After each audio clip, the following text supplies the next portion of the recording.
There's usually a big cost difference between the two, too. Learning to fly can be expensive. It can range anywhere from $4,000 to $15,000, with the average being about $10,000. Whereas, sailing could maybe just cost you a couple $100. Maybe you go out with a friend and a friend teaches you to sail and it doesn't cost you anything. So, learning to fly is an expensive commitment. It has something that you need to be able to want to commit to.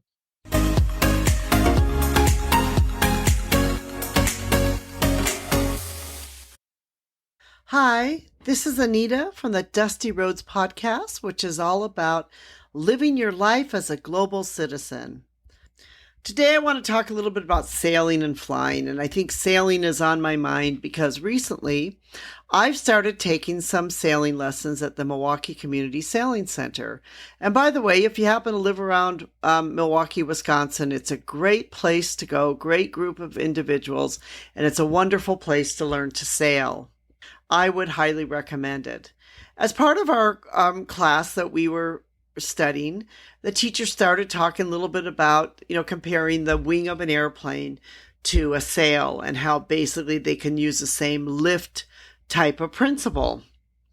And it made me think about a blog or a question that I answered some time ago. And as some of you know, sometimes for my blog post, I go and I look at questions that people are answering. If I think it's kind of an interesting question, I might just try to answer the question. And one of them was sailing or flying, what's easier to learn?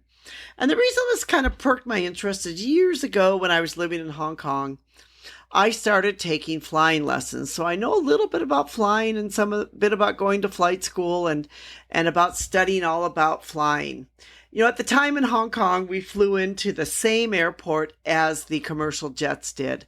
So the license we were getting was really quite a tough license because you had to really understand the airspace and understand the commercial airspace along with the private airspace.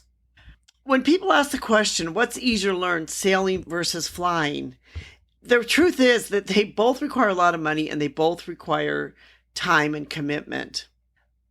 Whether you're going to learn to sail or whether you're going to learn to fly, you're going to have to be willing to put in the time for it.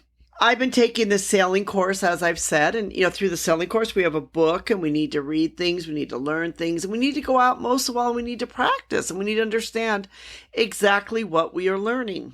In the United States, when you're learning to fly, you can fly solo after mastering 20 hours of training with an instructor. To get your private license, you need to do at least 40 hours. So for most people, say minimum of at least 2 months to fly. For me, for sailing, the course that I'm taking is about a 24-hour course.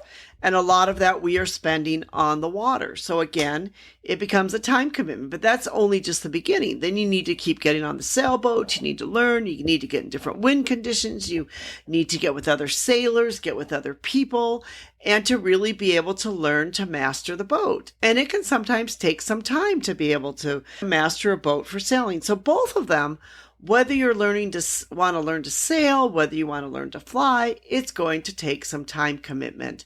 So you're going to have to really decide whether or not you have the time commitment to do it, because neither one of them is going to be an easy thing and it's going to take time. It takes skill to learn to sail and to fly. The process of actually flying is a relatively easy to learn, but it's the other things such as the systems, the airspace, the navigation, the communications can all be pretty complex. Aviation has a lot of technical knowledge that you must learn and master. This kind of reminds me of a friend of mine once that went to flight attendant school and she quit. And I said, well, why'd you quit? She said, well, you have to learn all that safety stuff. And I thought, yeah, but if you're going to be a flight attendant, of course you have to learn the safety stuff. It's just not a matter of you walking down the aisle and say, would you like a Diet Coke?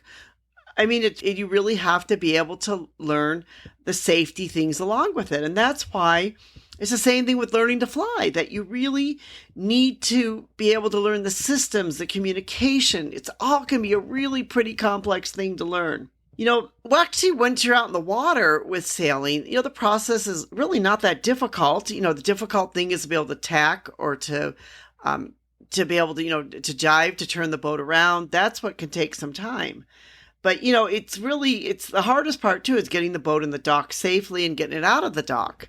And especially if you don't have an engine, like the sailboats we were doing, that if you don't have any wind, you've got to kind of figure out how can you get some wind to be able to get out there, to be able to sail. It can really, once you're just going on a straight course and you're just sailing, it can be relatively easy if you don't ever have to turn. But unfortunately, to be able to sail means you have to turn, you have to catch the wind can change, you understand where the wind's coming from.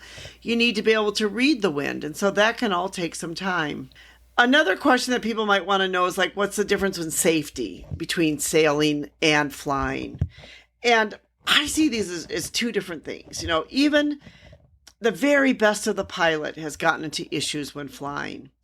Some of them have lost their lives in the process as they crashed. The fact is, it only takes one crash in a small plane to take your life away. This is what makes, to me, flying more of a safety concern.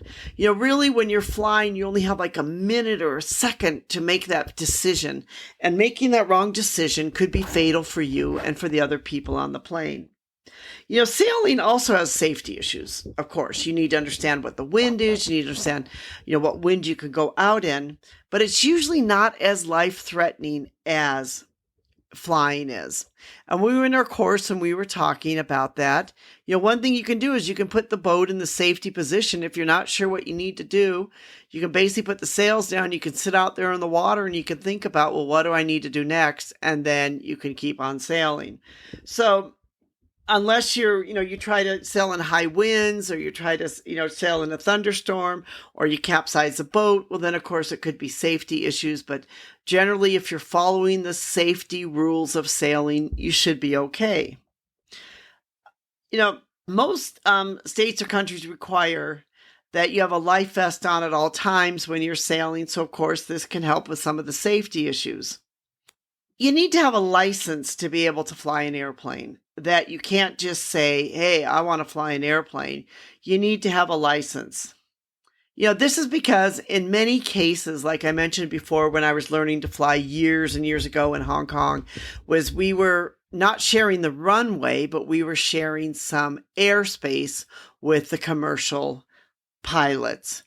And because of that, we needed to be able to understand the airspace, because this is key for safety for those commercial flights and everyone else.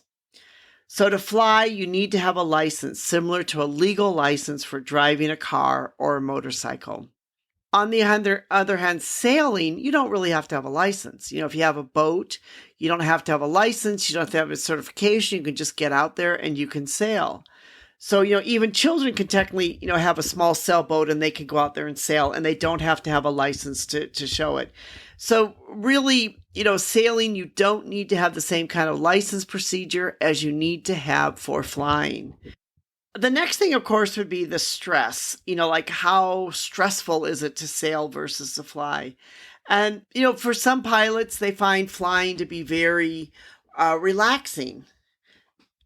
When you're flying, you're up there and you can see the world, going on all below you. But with flying, if something goes wrong, you have to be able to make a rapid split decision, or your life and the life of your passengers can be or may be in danger.